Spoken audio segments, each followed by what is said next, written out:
1 साल की डेटिंग के बाद आखिरकार आज उसकी शादी हो ही गई।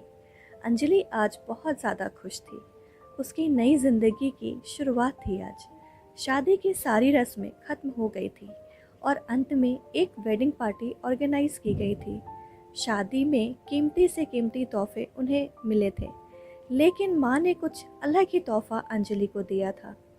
माँ ने अंजलि को एक नई बैंक की पासबुक दी और कहा, बेटा ये सेविंग अकाउंट है। मैंने तुम्हारे नाम का खाता खोला है और इसमें 1 लाख रुपए जमा कर दिए हैं। माँ ने आगे कहा, मेरी प्यारी बेटी, इस पासबुक को ले लो और इसे अपनी शादी की उन खूबसूरत यादों की तरह रखो जो तुम्हें ज़िंदगी भर याद रहेगी। जब जब कुछ अच्छा और यादगार तुम्हारी ज़िंदगी में घटे तो इसमें कुछ रकम जमा कर दिया करना, और यह रकम किस कारण से जमा कर रही हो वो ज़रूर मेंशन करना। जितनी ज़्यादा खुशी का दिन होगा उतने ज़्यादा पैसे तुम इनमें जमा कर सकती हो। पहली राशि मैंने तुम्हारे लिए जमा कर दी है।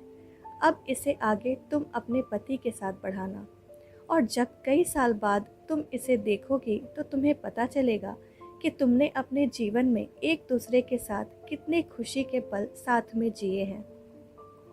अंजलि ने बाद में ये बात अपने पति को भी बताई।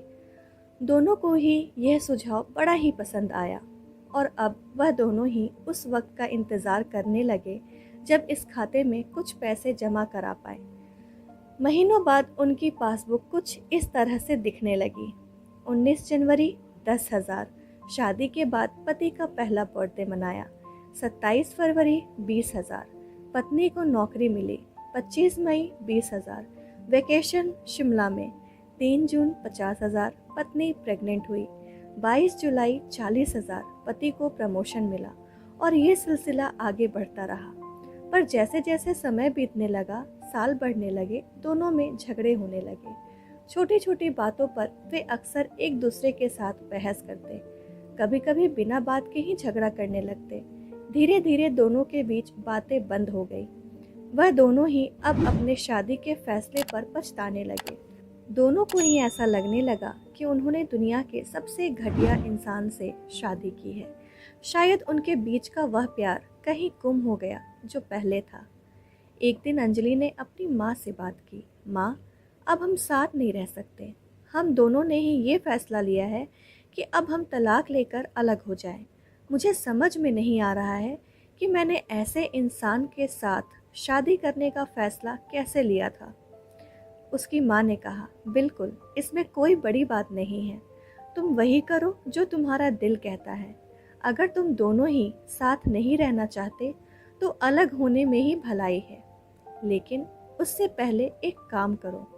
तुम्हें वह पासबुक याद है जो मैंने तुम्हें तुम्हारी शादी के दिन दी थी? सबसे पहले उस खाते में जमा सारे पैसे निकालो और उन्हें खर्च कर डालो। तुम्हें ऐसी कमज़ोर शादी का कोई भी रिकॉर्ड नहीं रखना चाहिए। अंजलि अपनी माँ की बात से सहमत थी, इसीलिए वहाँ से सीधे बैंक चली गई और बैंक में लाइन में लग गई ताकि उसे अकाउंट को बंद करवा सके। जब वह लाइन में खड़े होकर इंतज़ार कर रही थी, तब उसने एक नज़र उस पासबुक के अंदर लिखे रिकॉर्ड्स पर डाली। उसने पढ़ा और पढ़ा और पढ़ती ही गई। वो सारी खुशियाँ, आनंद के पल जो उसने अपने पति के साथ जिए थे, सब उसकी आंखों के सामने आ गए और उनकी आंखों में आंसू आ गए। वह तुरंत वहाँ से निकलकर अपने घर पहुँची। अंजलि ने घर पहुंचकर सबसे पहले वो पासबुक अपने पति के हाथों में रखी और बोली कि तलाक लेने से पहले इस खाते में जमा सारे पैसे खर्च कर दो और इस खाते को बंद कर दो।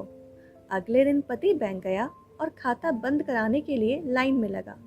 जब वो लाइन में अपना नंबर आने का इंतज़ार कर रहा था, उसने एक नज़र उस पासबुक पर डाली। उसने पासबुक के अंदर लिखे रिकॉर्ड्स को पढ़ा और पढ़ा और पढ़ते ही गया। भूतकाल में अपनी पत्नी के संग जिए वो खुशियों के पल, वो सुंदर यादें, वो प्यार के पल उसकी नज़रों के सामने किसी मूवी की तरह चलने लगे। थोड़ी देर बाद वो भी बैंक से निकला और सीधे घर पहुंचा। घर पहुंचकर पासबुक उसने अंजलि के हाथ में रख दी। अंजलि ने जब उस पासबुक को खोलकर देखा, उसमें एक नई एंट्री 10 लाख की थी। और उसके कारण के रूप में लिखा था, ये वो दिन है जब मुझे ये एहसास हुआ कि मैं तुमसे कितना प्यार करता हूँ और ये भी कि तुमने मेरी ज़िंदगी में कितनी खुशियाँ लाई हैं। वो दोनों एक दूसरे के गले लग गए और खूब रोए और उन्होंने उस पासबुक को संभाल कर तिजोरी में रख दिया। दोस्तों, ज़िंदगी में गिरना कोई बड़ी बात नहीं।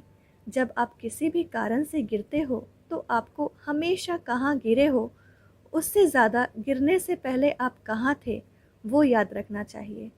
गलतियों को सुधार कर आगे बढ़ने का नाम ही तो ज़िंदगी है। उम्मीद है दोस्तों आपको ये कहानी पसंद आई होगी।